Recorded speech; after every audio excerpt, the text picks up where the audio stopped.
hello. Just bang the virtual gavel. The Subcommittee on Energy and Mineral Resources will come to order. The subcommittee is meeting today. If anyone, before I begin, if you're not, it's good to see you, Ms. Ranking Member Bishop. If you are not on or not speaking, please mute so there's no background noise to the speakers. We're meeting today to hear testimony on the recent royalty cuts offered by the Trump administration to oil and gas companies operating on America's public lands. Under Committee Rule 4F, any oral opening statements at hearings are limited to the chair and the ranking minority member or their designees. I'm going to ask unanimous consent that all other members' opening statements be made part of the hearing record if they're submitted to the subcommittee clerk by 5 p.m. Today. Hearing no objection, so ordered. Without objection, the chair may also declare a recess subject to the call of the chair. Hearing no objection, so ordered. As described in the notice, statements, documents, or motions must be submitted to the electronic repository at hnrcdocs@mail.house.gov. Additionally, please note that as with in-person meetings, members are responsible for their own microphones. As with our in-person meetings, members can be muted by staff only to avoid inadvertent background noise. Finally, members or witnesses experiencing technical problems should inform community staff immediately. Today's hearing is about fiscal responsibility and the importance of a federal government that operates in the public's best interest, whether that's taxes the IRS collects or the spending Congress authorizes. But this also applies to America's natural resources. As stewards of our public land, Secretary Bernhard and William Perry Penley are responsible for managing these resources for America's best interest. But sometimes they don't. They manage them at times for the benefits of extractive industries. During the early days of the pandemic, the price of oil fell significantly as demand shrank because of measures taken to reduce the spread of the coronavirus. In situations like these, BLM is allowed to reduce oil and gas royalty rates below the 12.5% to prevent companies from abandoning uneconomic wells. The logic is that during a temporary price drop, it's in the taxpayer's long-term interest to receive smaller royalty payments if it means a well keeps producing rather than being shut down, potentially for good. But for royalty relief to benefit the public, a lower royalty rate must take an uneconomic well and make it profitable. Otherwise, it's just a giveaway.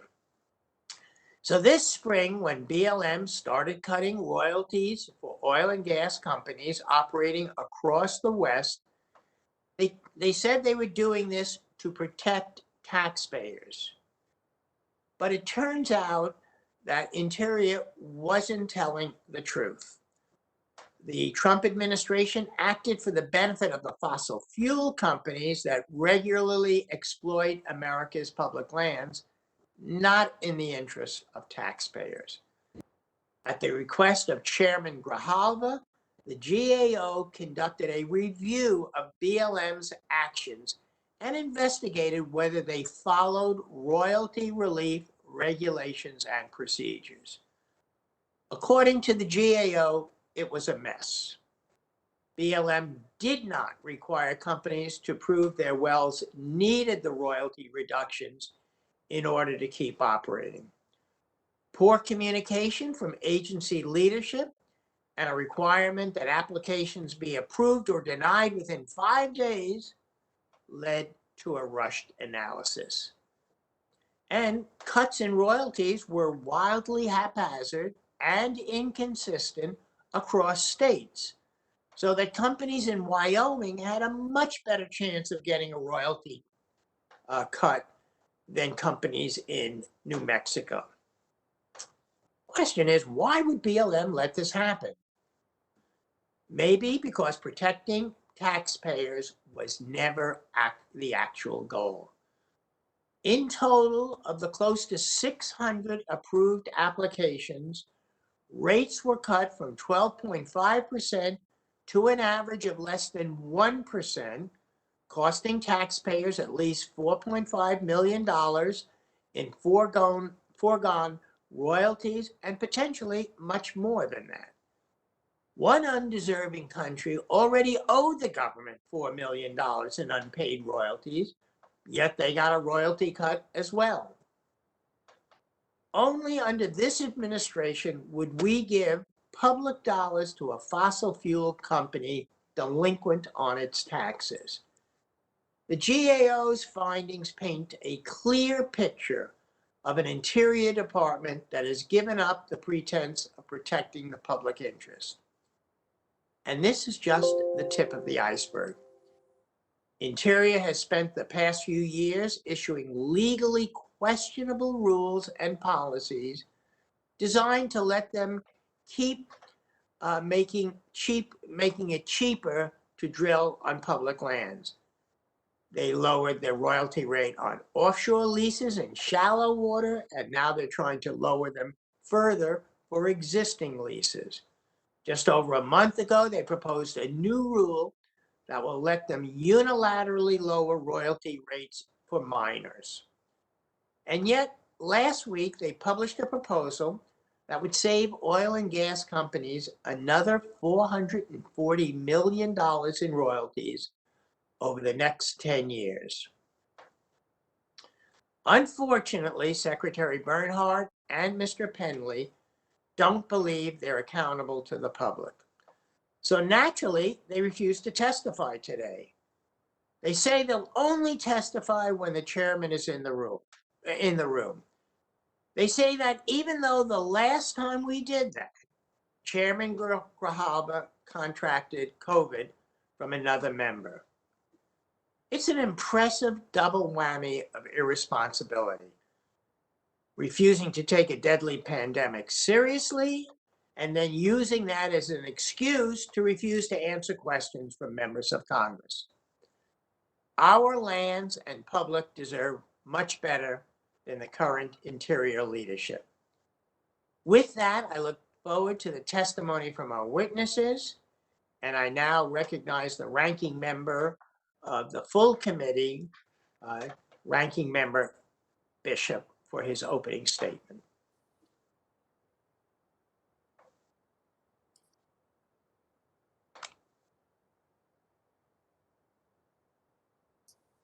There we are. All right, thank you, Chairman Lowenthal. And I want to thank the witnesses for taking the time to join in this hearing process, which unfortunately in the mechanism we're using is still flawed, to say the least. But they're going to discuss the impact of COVID-19 pandemic on the oil and gas industry, as well as the administration's effort to provide some kind of temporary relief. Like most industries across this nation, oil and gas industry has been devastated by the pandemic. This unprecedented emergency has been exacerbated by the oil price war between Saudi Arabia and Russia, which occurred just as COVID-19 was beginning to spread rapidly in the US. So after a breakdown of negotiations of OPEC regarding production cuts in the face of the pandemic, Saudi Arabia and Russia entered into a price war, with Saudi Arabia producing vast amounts of crude oil below its natural selling price and flooding the global market and severely depressing the value of oil. Russia followed this move with its own announcement of increased output. The result of that was a 17-year low for the price of oil. The value of oil actually became negative in April of this year, and for the first time in history, with some traders paying for their supply to be taken away due to limited storage capacity. To say these developments were unprecedented, well, that would be an understatement. While the price of oil has begun to recover, the scales of the damage done in a matter of months has been tremendous. Many small family-owned oil and natural gas companies were pushed to financial ruin, with several forced into bankruptcy.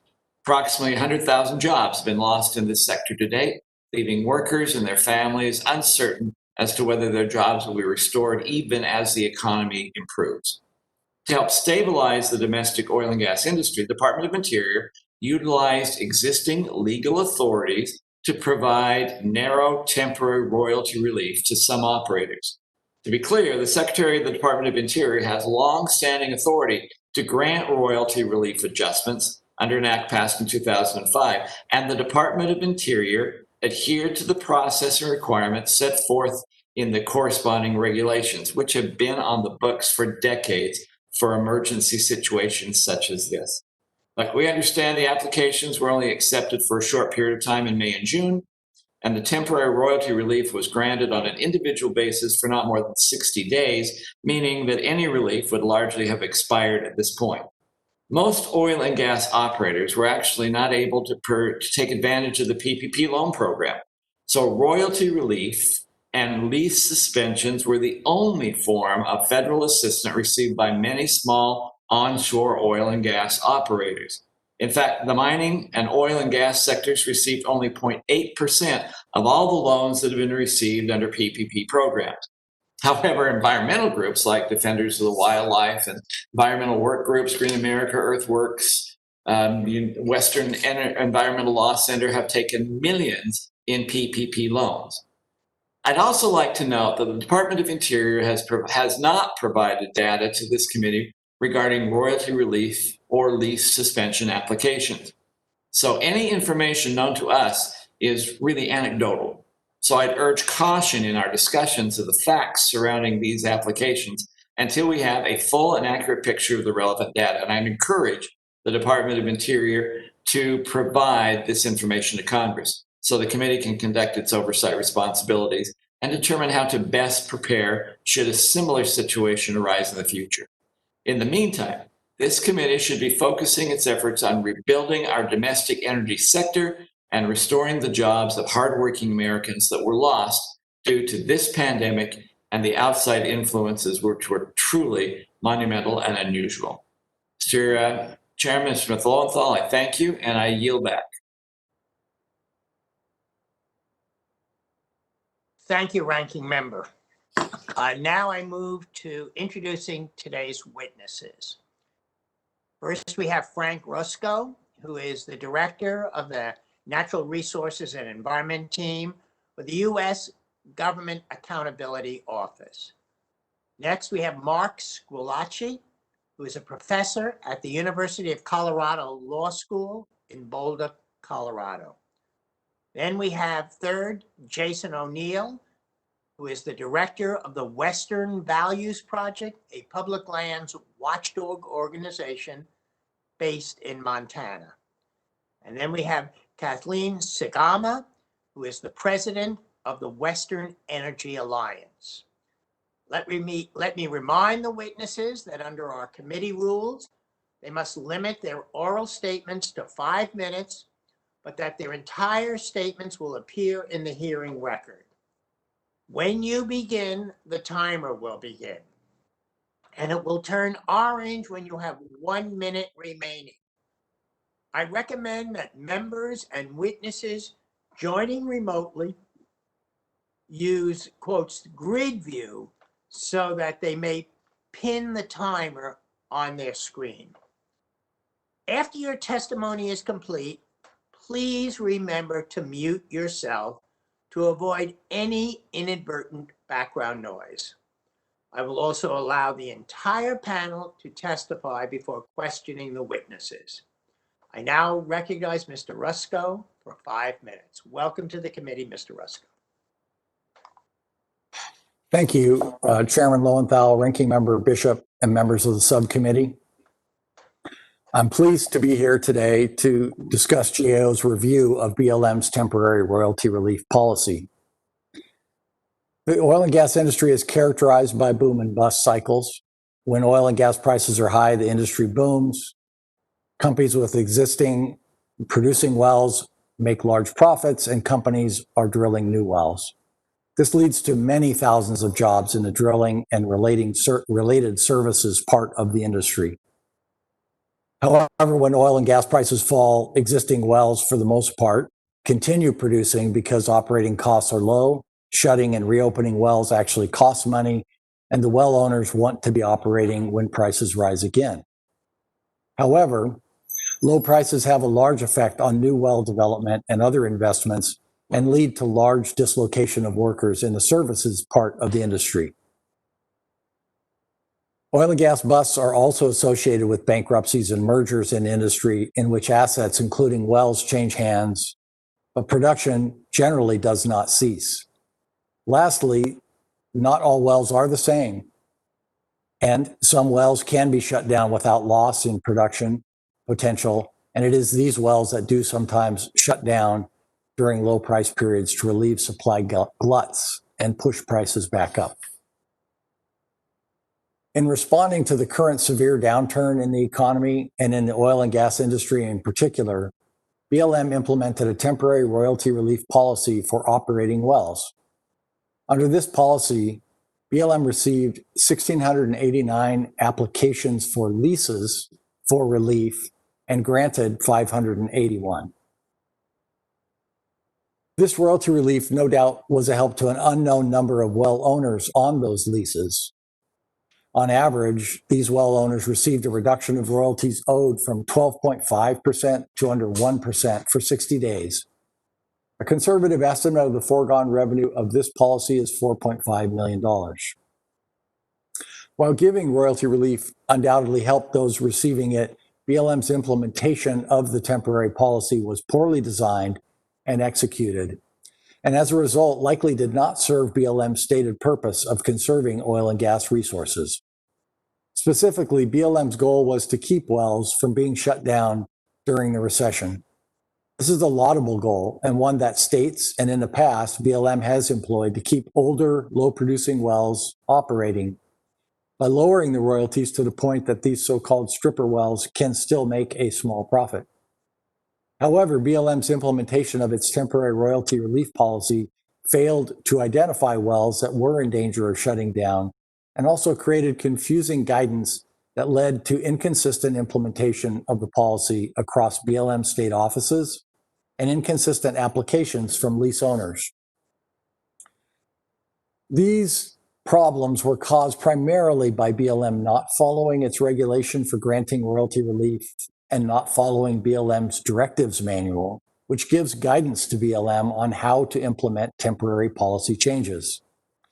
The effects of this breakdown in normal operating procedures were: one, that BLM does not know either the costs or the benefits of its temporary policy; two, that it lost an opportunity to provide targeted royalty relief to wells that genuinely needed it instead of providing it in an ad hoc fashion to many wells without determining whether they needed it; and three, that BLM's changing guidance did not follow its directives manual, and this led to confusion and to BLM state offices applying the criteria for royalty relief inconsistently.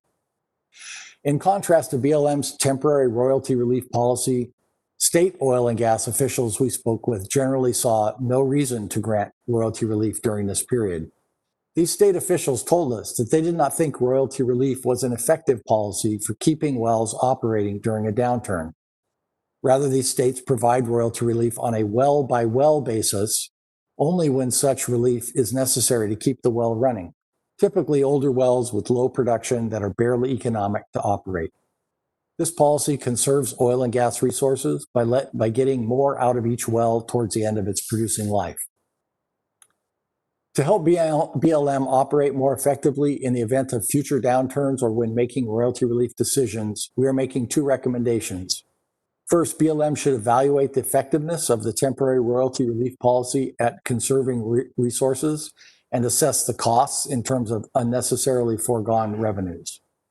Second, we recommend that BLM update its royalty handbook to provide specific, consistent, and transparent policies and procedures for royalty relief. Thank you. I'll be happy to answer any questions you may have.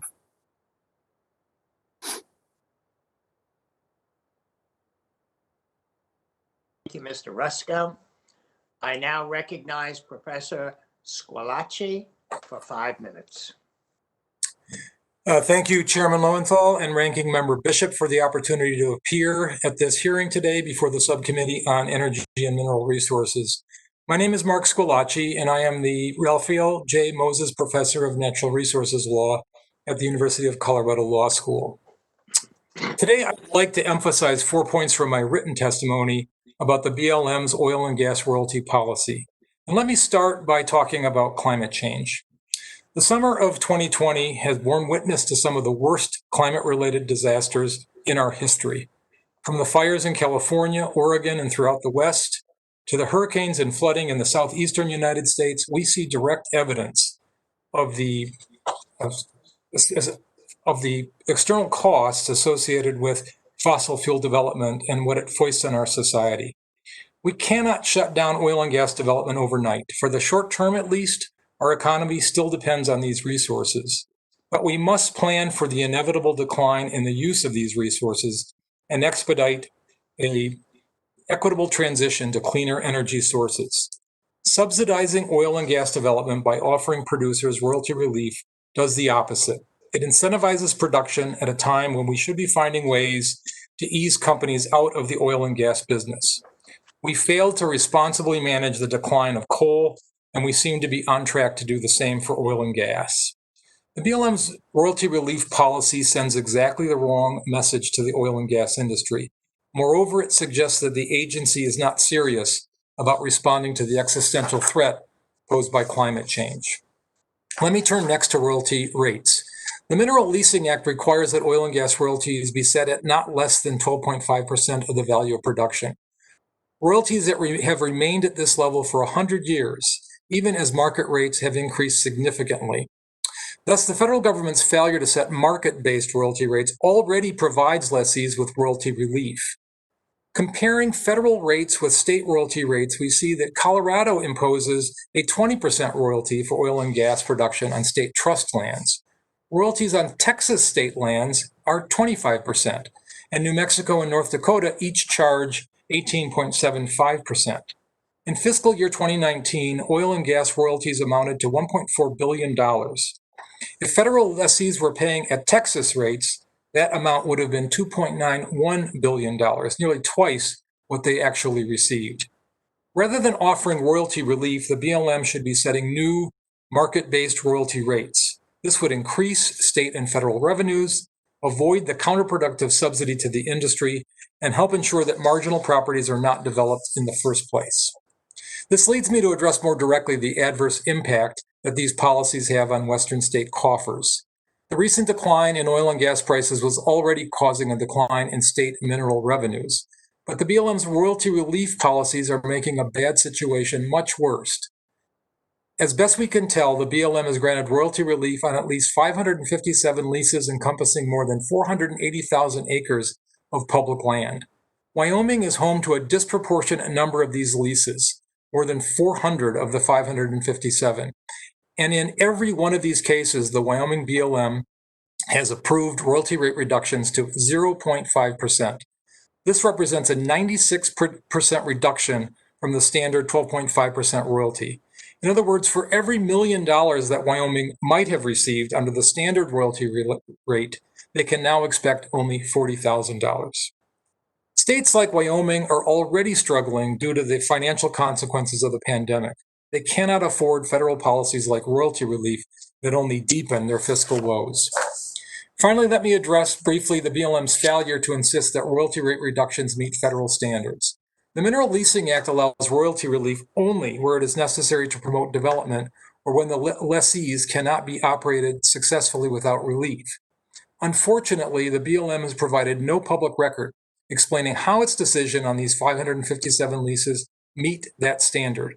Moreover, the BLM appears not to have complied with the requirement under the National Environmental Policy Act that federal agencies study, develop, and describe appropriate alternatives in any proposal which involves unresolved conflicts concerning alternative uses of available resources.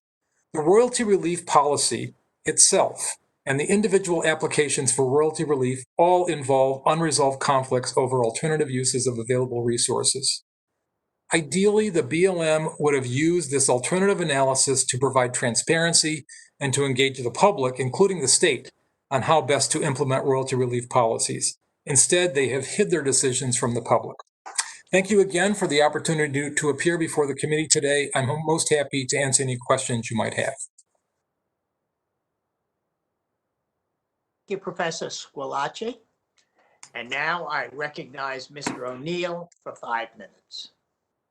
Good afternoon, Chairman Lowenthal, Ranking Member Bishop, and members of the subcommittee. I'm Jason O'Neill. I manage Accountable.US's public lands program, the Western Values Project. Accountable.US is a nonpartisan government watchdog committed to exposing corruption and educating the public about malfeasance across all levels of government. We've been tracking the Trump administration's failed response to the pandemic and ensuing economic crisis with a focus on how extractive resource corporations that were already in dire straits before the pandemic have been buoyed with taxpayer-backed funding through various relief programs, including the decision to grant royalty rate cuts and suspend leases. I appreciate the opportunity to discuss our findings with the subcommittee today. In addition to this program, the bailouts awarded to the debt-laden fossil fuel industry by this administration have been striking in their scope and scale. Nearly $7 billion awarded through the Paycheck Protection Program, a write-off provision in the CARES Act that will likely result in a windfall of over $3 billion. Unprecedented private strategic petroleum reserve storage contracts, $100 billion in new bonds issued through the Federal Reserve since March, the suspension of inspections and pollution enforcement. And if that wasn't enough, as the glut bottomed out prices, the administration plowed forward with leases despite limited interest. Through our due diligence, we have not found another sector of the U.S. economy that has received more in taxpayer-funded lifelines from this administration than the extractive and fossil fuel industries. Some have even awarded stock bonuses to their wealthy CEOs and top executives after receiving taxpayer-backed relief funding. The bailouts for this sector speak volumes about the priorities of this administration, and on its watch, we've seen the doors of well over 100,000 businesses shutter for good, while hundreds more teeter on the brink, with Black, minority, and low-income communities being among the most impacted by the administration's poorly executed bailout scheme. We've sifted through publicly available information, but delays in reporting made it difficult to even know the full scope of this program. We did find more than 550 instances of royalty rate reductions, often to as low as 0.5%, and at least 420 lease suspensions. In total, some 820,000 acres of federal public lands across 8 states have been impacted. In addition, Interior publicly admitted that it approved a dozen offshore royalty rate cuts as of June 10th. There is no public information on these decisions, and as of this hearing, our Freedom of Information Act request has not been fulfilled. State and local governments share in revenue to offset the impact of development and fund essential public services in communities like our roads, local firefighters, and our schools. But the latest data from the Interior Department shows a dramatic drop of some $720 million in onshore revenues and a decline of $1.7 billion in offshore revenues. In total, oil and gas revenues are down nearly $2.5 billion compared to this time last year. The unilateral decision to slash publicly owned natural resource rates is undoubtedly impacting state and local government budgets, already reeling from the administration's mismanaged response. To our knowledge, despite the Western Governors Association requests, the Bureau did not consult governors, and no promises have been made to backfill state revenue losses. What our research did find is the vast majority of onshore relief has been concentrated in the state of Wyoming. Officials have already been forced to make, in the governor's words, devastating cuts to the budget. Trump administration officials' close ties to oil and gas interests are undeniable. Interior Secretary David Bernhardt previously represented the Independent Petroleum Association of America. Another Fort Bartolome client, Samson Resources, was awarded about 1/8 of the total lease suspensions granted, and he's represented offshore interests. Former acting BLM director William Penley's prior representation of the Petroleum Association of Wyoming is included on his 17-page recusal list. And astonishingly, the association even bragged about its influence, claiming on audio to work directly with the Bureau on the program. A state oil and gas association described the program as a rubber stamp for applicants, and we couldn't agree more. Bottom line, influential oil and gas corporations secured a raffle of favors during the pandemic, often behind closed doors. Many of the same over-leveraged oil and gas corporations awarded bailouts through this program have millions in unpaid tax liabilities, faced billions in environmental fines, and even double and triple dipped into taxpayer-funded relief programs. We know that many decisions by this administration will cost taxpayers, states, local communities, and our public lands and waters for generations to come. And this program appears to be no different. Whether that is legal, wise, and a responsible use of tax dollars in the midst of this ongoing crisis is up to Congress to decide. Our full analysis has been made available to subcommittee members and the public. Thank you for your time. Thank you, Mr. O'Neill. I now recognize Ms. Sagama for 5 minutes of testimony. Welcome to the committee again. Thank you, Mr. Chairman, and hello to Ranking Member Bishop and members of the committee. I really appreciate the opportunity to present to you today in a very different setting. Kind of like it. I didn't have to travel, so that was kind of nice. I'm really glad that Mr. O'Neill and I are in agreement that we wish the price of oil was higher so that we could return more royalties to the federal government than we did last year. But the bottom line is that the global price of oil is down because of a dual crisis that hit the industry. One, a price war between Russia and Saudi Arabia, and two, of course, COVID, which not only created the same pressures on our industry as all others with lack of movement, lockdowns and the like, but created a complete collapse in demand for our product. So of course, royalty revenues are down this year compared to last because economic development and prosperity across the globe are down as well. So anyway, I really appreciate the opportunity to be here when over $1 trillion has been granted to virtually all industries across all sectors. I'm not sure why the royalty relief granted to oil and natural gas companies, which is several orders of magnitude less, is such a particular focus, but I'm really happy to be here to shed some light on that rounding error. Western Energy Alliance represents 300 companies involved in all aspects of environmentally responsible oil and natural gas development in the West.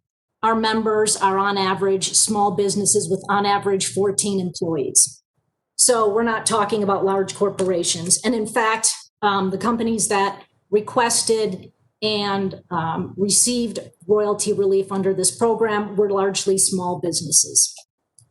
First, I would just like to remind everyone that it was an unprecedented emergency.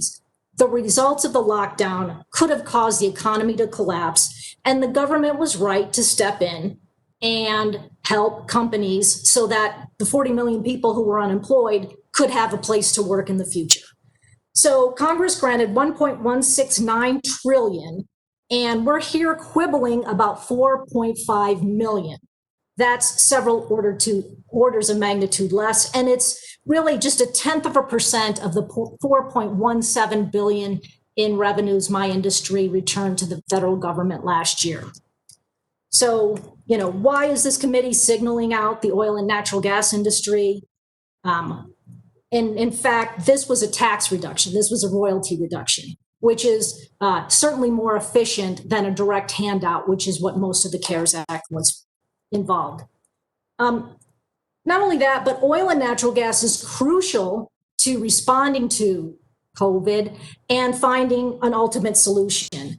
We kept supply chains running during the lockdowns. We provided raw materials to manufacture PPE. Disinfectants were the raw materials for vaccines and pharmaceuticals. The economy cannot recover without the energy we provide. So we're proud to be an integral part of that solution, but we should not be singled out for exclusion.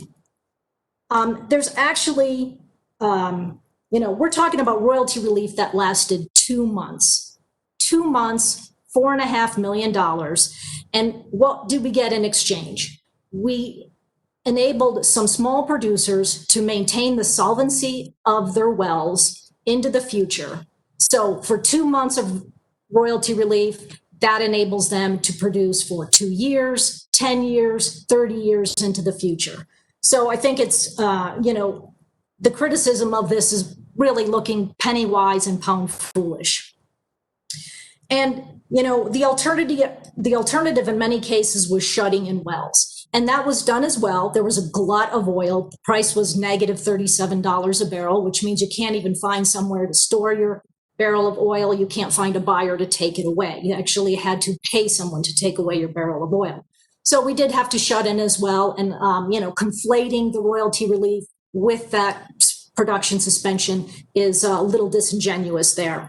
But we had a policy from Interior in very unprecedented times to respond to that crisis. Was it perfect? I mean, I would agree with Mr. Rusko that it was inconsistently applied. We wish that Colorado and New Mexico had been more cooperative. I think Wyoming understood how some temporary relief now maintains the viability of the industry, which is very important in Wyoming into the future. And that's why I attached the letter from the Wyoming governor to my testimony, asking for that royalty relief from Interior. So I appreciate, my time is up. Thank you very much, Mr. Chairman. Thank you, Ms. Sigama. Now, I would like to thank the panelists for their testimony, and I'd like to remind the members that under Committee Rule 3D, it imposes a 5-minute limit on questions. The chair is going to now recognize members for any questions they may wish to ask the witnesses. I'm going to recognize myself for 5 minutes. I think I'm going to start with Mr. Rusko and kind of go into depth about this process or the lack of process that you pointed out, or guidance or direct that BLM engaged in. So my first question is, or what are the issues around that? For each company, Mr. Rusko, that received a royalty cut, again, did BLM determine that the company would have shut down their wells without these cuts? No, they didn't. They didn't generally have the information to make that determination. So had BLM followed its royalty relief regulation, then they would have asked for information that could have been used to make that determination. Now, to be fair, some companies, because of the lack of clarity of the guidance, some companies actually did provide that amount of information, but the guidance given to the state offices for how to evaluate it was also confusing. And so according to state office, BLM state office officials themselves, they felt like they could not, in their own offices and across the offices, they were talking to each other, could not apply this temporary rule in a consistent way. All right, so then I want to follow up.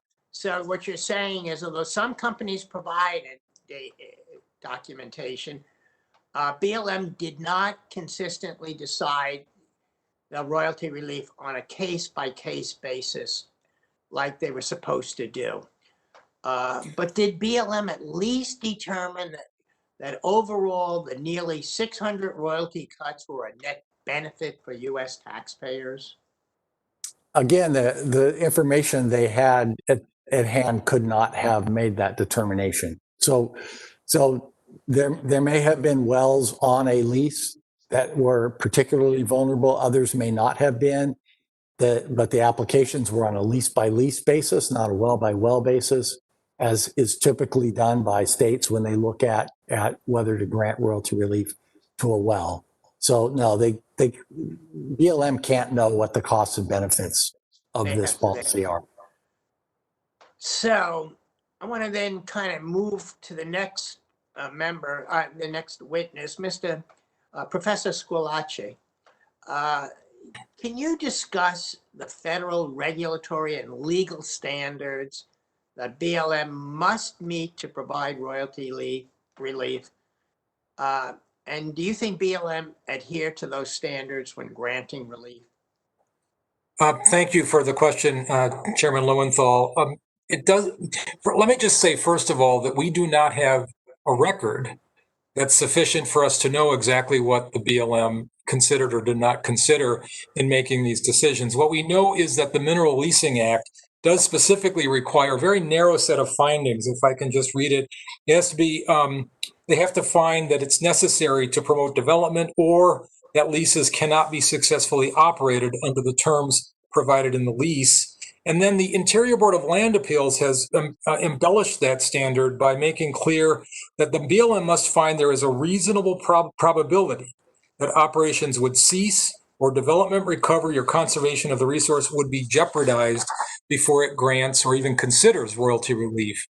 And the board says that otherwise the federal mineral owner has nothing to gain by reducing the royalty. There's no evidence that these factors were taken into account in making these royalty relief decisions. And I think part of the frustration that I sense regarding these policies is just that we don't have a record that's sufficient for any member of the public or any state to know the basis for the BLM's decisions here. Thank you. I want to move on then to Mr. O'Neill. Mr. O'Neill, in your testimony, you have outlined a variety of ways the oil and gas industry has benefited from COVID relief. Mrs. Agama doesn't see this as a problem, as she argues that other industries also have benefited greatly from COVID relief. How do you respond to the argument that the fossil fuels have been treated no differently than other ailing sectors of the environment, of the economy, of the other ailing sectors of the economy? Thank you for the question, Chairman Lowenthal, and members of the committee. As we documented and went through in our oral testimony as well as our submitted testimony, I mean, the amount of lifelines that have been afforded to this industry have been unparalleled. I don't know that the other 100,000 businesses and business owners that are now out of business and their doors are closed had this opportunity. They didn't get a relief in their taxes. They didn't get a federal government to buy and issue bonds and buy extra petroleum that they had produced. You can look down the board and quite frankly, they were eligible for the funding that everybody else was eligible for. $7 billion in PPP funding went to 62% of the businesses in the extractive resource and fossil fuel industries.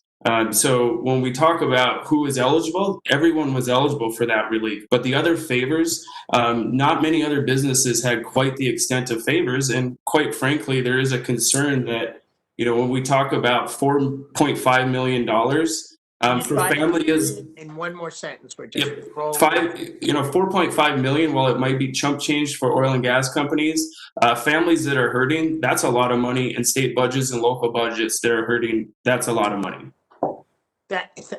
Thank you, Mr. O'Neill. I now recognize Ranking Member Bishop for 5 minutes of questions. Thank you again, Alan. I appreciate that. Mr. Gama, if I could ask you a couple of questions that have been there. Can you just tell me approximately how many people have lost their jobs in the domestic oil sector, and what kind of uncertainty still remains for these people? I don't really have an overall number, I'm sorry, but I'm talking to all of our members. They've either done salary reductions or laid off large percentages of their workforce. I know companies that have laid off up to 90% of their workforce. So overall, I don't know those statistics off the top of my head, but there have been devastating job losses. And most of the industry, thousands of companies, from the pumpers to the drillers to all kinds of contractors associated, are in the thousands of companies. Most of them are small businesses. I appreciate that. I think I read in one of the written statements they called this pandemic an opportunity Let's just try and come with that. Can you just very quickly explain what you said earlier on the importance of the recovery of the oil and gas industry, the American economy at large? Sure. I mean, we're a huge part of the economy. We're the #1 producer in the world. So as the oil and natural gas industry goes, so goes the country. And that doesn't even talk about the strategic value of an American oil and gas economy. In the alternative, we import energy from Russia and Saudi Arabia. So a small relief for the American producer now enables us to compete with Iran and Russia into the future. Okay, and could you, like with 20 seconds or less, also go into that since you mentioned Saudi Arabia and Russia, how the oil price war between them and compounded the pandemic? Well, it was really good timing, wasn't it? I mean, they started that right before the pandemic hit and then collapsed the price of oil worldwide. So that has, we have most of our producing basins across the West are not economic at today's oil price. A lot of people talk about the oil and gas industry as a concept that's out there. Can you tell me about the average size of these companies? About what kinds of people are we really talking? Yes, we are a rhetorical boogeyman, aren't we? 14 employees is the average size of an independent oil and gas producer that I represent. Okay. Can you put the approximate monetary value of royalty relief sometime in context with the amount of that was provided by PPP loans? I'm sorry, that broke up a bit. Could you repeat that question? Is there some kind of way we could quickly say how the value of the royalty relief puts in context with the amount the PPP came in? Well, I think you quoted the number. We got about 0.8% of the PPP. When you look at the royalty relief granted, $4.5 million, that's 0.1% of the royalties that we returned to the taxpayer last year. So it is a very small rounding error in comparison with what we provide and return back to the American taxpayer. And many of these are not getting PPP in addition. I mean, it's one or the other, correct?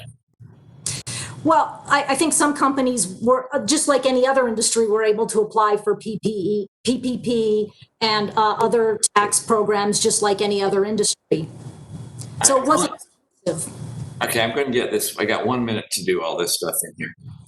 In one of the testimonies I read, they talked about the royalty reductions for 1,689 leases with approval of 581.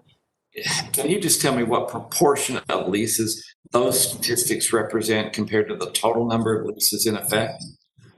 So if the 1,600 plus acres is about 14% of leases in effect, and those granted relief were only 1.5% of all leases. So very small amount. All right. Somebody talked about the billions of dollars in royalty relief from the outer continental shelf. I don't really know what that references, but maybe this last one. We got 20 seconds. We'll do this. BLM did not follow guidance for developing new policies contained in their directive manuals. I don't know if that's true, but how did the COVID crisis affect BLM's approach to handling this process? I'm sorry, I gave you seconds to do it. Well, I think the secretary actually didn't even exercise all the emergency powers that he had.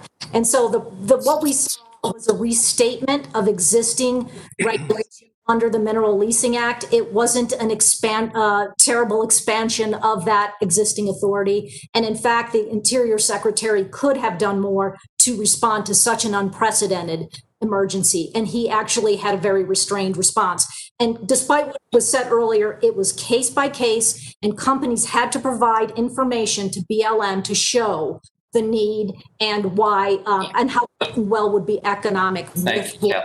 I'm going to do this for Alice. We didn't have to. Mr. Lowenthal, I apologize for us going over 30 seconds. I apologize for that. But thank you for those answers. Thank you. Thank you, Ranking Member Bishop. I now call on Representative Levin for 5 minutes of questions. Thank you, Chairman Lowenthal, and thank you all for being here today. Last week, we passed through committee the Restoring Community Input and Public Protections in Oil and Gas Leasing Act. That was my bill that would raise the onshore oil and gas royalty rate to 18.5%. Mr. Rusco and Professor Scolacci, I have heard some argue that increasing the royalty rate will drive production off public lands, thereby hurting states that rely on energy revenues. Are my colleagues correct that increasing the rate will drive production off federal land? I can address that partially. In 2017, we did a review in which we found that state royalty rates tend to be significantly greater than federal rates. And what really companies are about is like, where are the resources? So if you look at basins, production basins, where states and federal leases are both available, then you'll see the same companies operating in both areas, federals and state. There's no way that if you charge the same amount of royalties that these oil companies would ignore productive oil and gas basins on federal lands. So that's a no. Professor Scolacci, your thoughts? Yeah, so I think that clearly the market can accommodate a royalty rate of 18.75%. In my testimony, I noted that Colorado and Texas charge more than that on their own state lands. And so it seems like the market can clearly accommodate that. And one important point here is that if we are not charging market-based rates for our oil and gas, we are effectively subsidizing the production of these resources in a way that, as I tried to point out, exacerbates climate change. So I think we need to be really cognizant of the consequences of not charging market-based rates. So in both of your opinions, would an increase in the rate be an overall benefit to the American taxpayer? I think Frank, that, sorry, yeah, we've been concerned for a long time that Interior has not done enough to ensure a fair market value for the public. These are public lands. They're supposed to collect the fair market value. It's a little bit vague what that means, but if states are charging more than the feds for extracting the same exact resources in the same basins, it just doesn't make sense.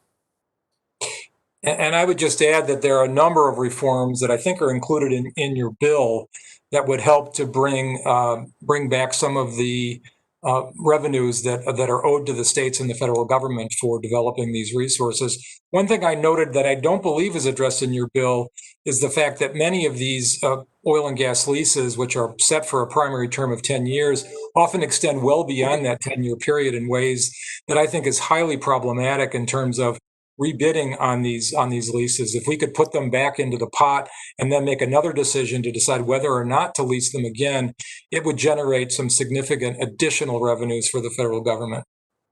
And Mr. Rusco, I noted that GAO estimated BLM's royalty relief costs taxpayers about $4.5 million in foregone revenues, and that's been called a conservative estimate. Why is that a conservative estimate? It's conservative because when we looked at the data in September, a number of the companies had not yet put in their royalty reports for June, May and June, which was when the primary royalty relief was occurring. So when they put those reports in, that number will go up. I don't know by how much though. And last question for Professor Scolacci. Other provisions in the bill did include things like ending non-competitive leasing, shortening primary lease terms, and requiring companies to pay to nominate lands for lease, among other changes. And while these types of reforms don't eliminate the contribution of public lands to climate change, do you believe they're worth enacting? Absolutely. We should take another look at the kinds of reforms that are necessary in order to make the use of our public lands appropriate. I mean, there are many situations I think where it may not be appropriate to lease oil and gas lands, and having a nomination process might help us to sort of make better land use planning decisions about which land should be open and which land should remain closed for other public uses. Well, thank you. And I know we're out of time, but I appreciate the chairman, his bringing us all together today, and look forward to continuing this discussion in the months ahead. Thank you all very much. Yield back. Thank you, Representative Levin. I now recognize Representative Graves for 5 minutes of questions. Thank you, Mr. Chairman. Mr. Chairman, my goodness, I'm not exactly sure where to start here today. Can you get closer to the microphone, Mr. Graves? So Yep. I was saying I don't Because know everything you say is important. I'm not sure where to start today. I've heard so many fascinating things. Let's see. I'll start out with Mr. Rusco. Look, I share your concerns about perhaps the inconsistent or disparate treatment of individual applications, and I think that is a concern. I think that we should have a consistent application of standards to anyone that applies for any type of release from the federal government. And so I do want to agree there. Mr. Professor Squillis, I couldn't help but see your policy persuasion toward climate change coming out in this, and that you effectively want to use royalty rates as a way to cause us to transition to a renewable energy portfolio, which I'm not sure that I see that making sense. And of course, we've had other witnesses in this committee that have said that by stopping oil and gas production in the United States or decreasing it, all it does is cause you to become more dependent upon foreign imports that have lower environmental standards and higher emissions than U.S. production does. So that makes me scratch my head a little bit. But I did want to ask you a question, Professor. The Deepwater royalty relief that was administered during the Clinton administration when you served, there was actually no price threshold. And so under the Clinton administration, meaning that the barrel price could be $120 a barrel, and they still got a royalty holiday. This was under the Clinton administration where you served. Yet now you're saying that we shouldn't grant royalty relief whenever prices are down on the floor. So I guess I'm just trying to understand that Sure. inconsistency. Sure, and thanks for the question. I certainly wasn't involved in the royalty relief policy during the Clinton administration. I don't know exactly what standards they may have followed. My broader point about the current policy on royalty relief is just that there's been a huge lack of transparency about what's going on. We don't know the basis upon which royalty relief was granted. I think that's really important. And sort of thinking about I'll this. agree with you. I want to be clear. I agree with you on that. I agree that transparency is important. I agree that consistency is important. Let me grab my time back. I apologize. I want to jump over. Mr. O'Neill, if did I hear you say that the Trump administration's failed coronavirus or pandemic response? Did I hear you say that? I think in our written testimony, we talked about the response to the Trump administration to this economic crisis. And in our analysis is 100,000 businesses have closed. Okay. Over 100,000 Americans have died. I would agree that there's been an issue with our response. I'm going to reclaim my time. I just want to make sure I heard you correctly. So here you're coming across as a nonpartisan entity trying to share testimony. Number one, you know what? I'm going to say to all the witnesses, if there's ever a time for the United States government to step up and offer a hand to businesses, it's during a global pandemic. And the PPP program that you criticize, Republicans and Democrats, thankfully, we came together to actually offer that helping hand. We didn't discriminate against businesses. We offered a helping hand to virtually everyone under the same conditions. Mr. O'Neill, if you had genuine concerns, you'd be beating up on the airline industry because they did have a special circumstance. I don't remember seeing a report out of your organization for that. The unemployment program, where we paid people in some cases more money to stay home than they did to work. I didn't see you beating up on anything about that.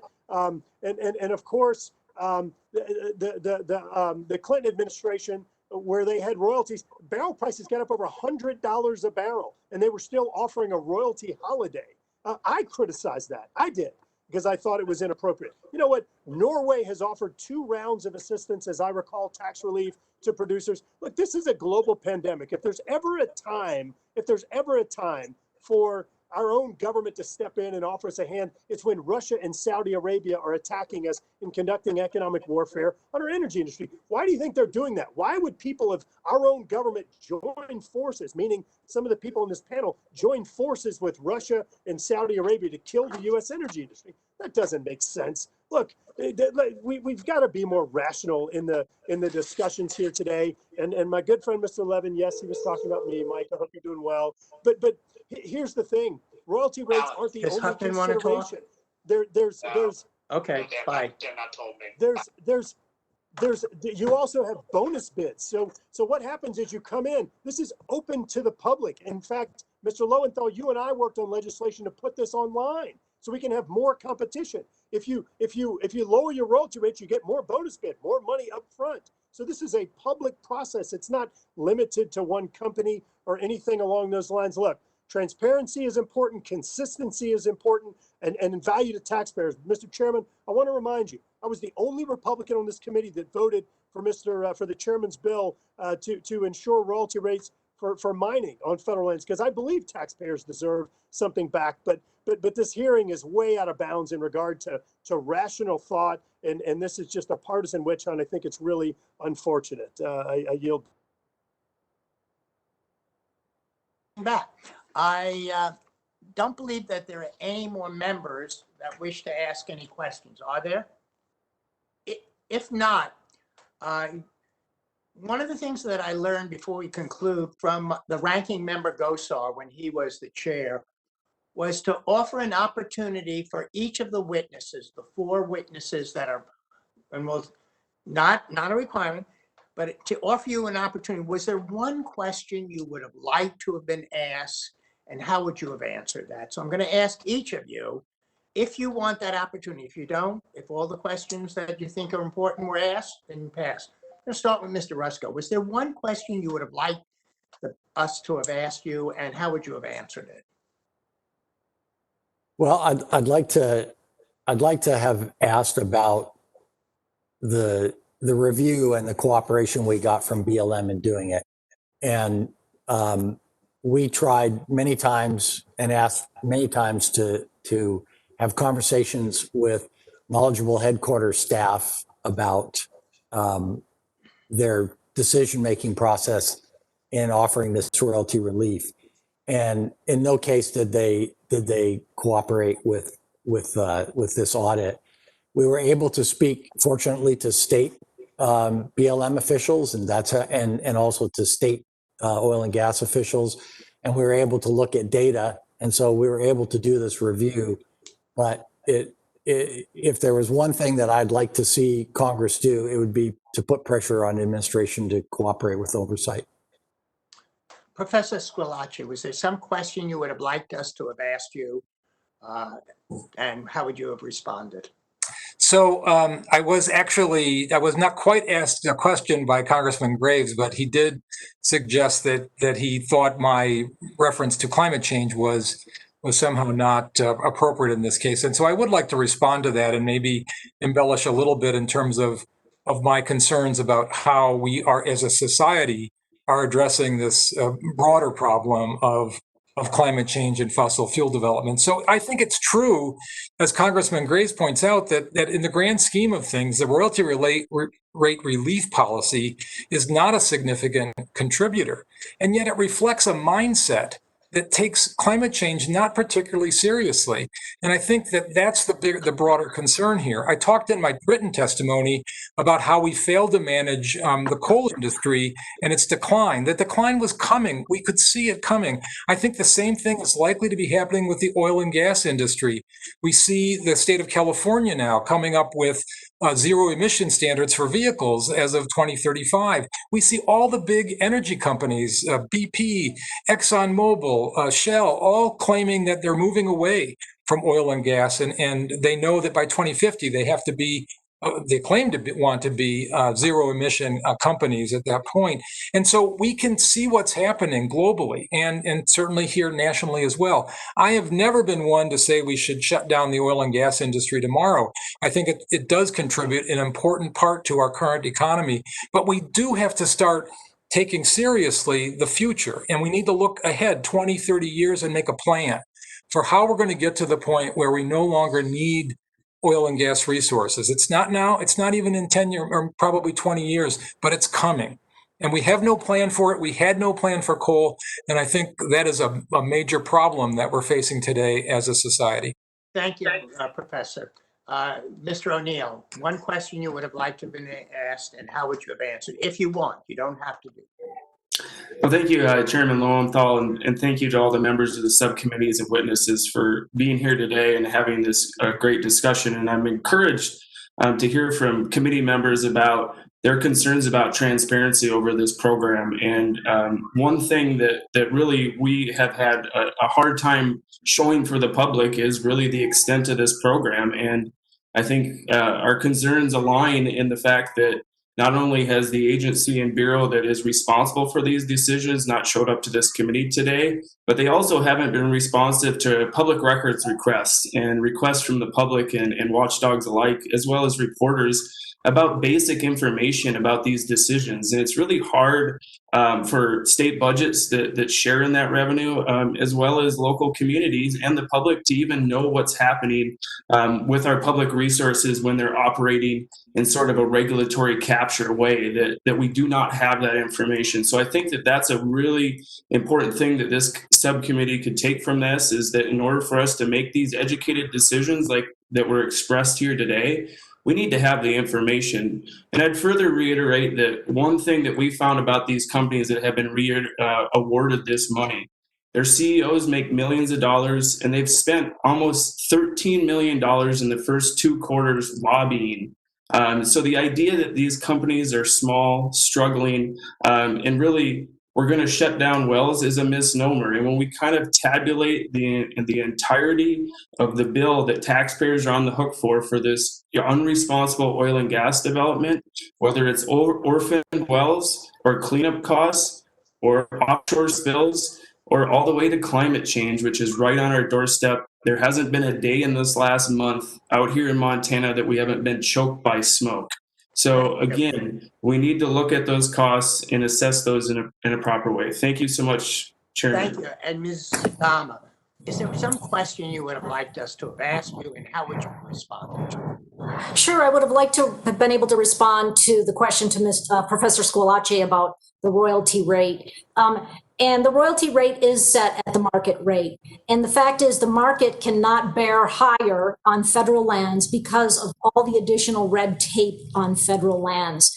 The federal government has decided to take more in regulatory costs than it can take in a royalty rate, such as can Texas or North Dakota command, because it takes years to get through all of the regulatory process and red tape on federal lands. And that is why the 12.5% is a market rate. Were the federal government to decide to be market competitive with non-federal lands and not be such a red tape burden, then it could command a higher royalty rate in line with the states. Thank you very much, Mr. Chairman. Thank you all, and I thank all the witnesses for their testimony, and the members, all the members for their questions. And members of the committee may have some additional questions for the witnesses, and we will ask you to respond to these in writing. Under Committee Rule 3.0, members of the committee must submit witness questions within 3 business days following this hearing. And the hearing record will be held open for 10 business days for these responses.